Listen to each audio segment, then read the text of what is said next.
In this video, we're going to demonstrate how to set up the Variable Price Barcode Parser using a barcode label that comes from Hobart Quantum scale. This is what the label looks like. And so to get started, we're going to make sure that we have an app called Variable Price Barcode Parser configured. So this is, there are steps here, 1, 2 through 4. And basically what it says is that we open settings, not setup, but settings.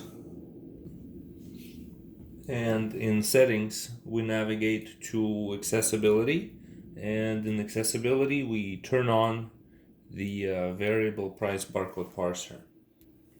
All right. So once it's turned on, we can verify by opening the app again, and we'll see that the configuration is now complete. All right.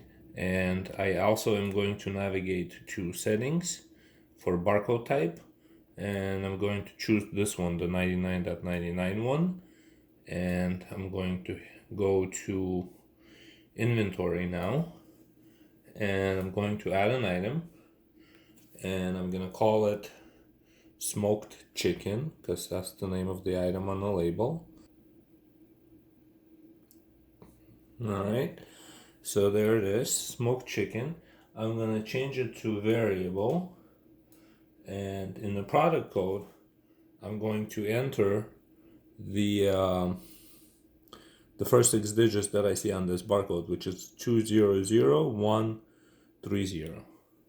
So 200130 goes into the product code, and that basically is it. Let me just say no taxes for this item, so the price looks good.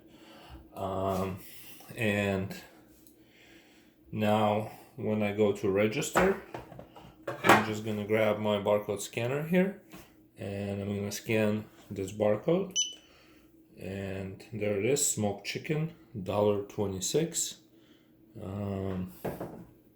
Other apps lunch, but let me cancel that out and just zoom in a little.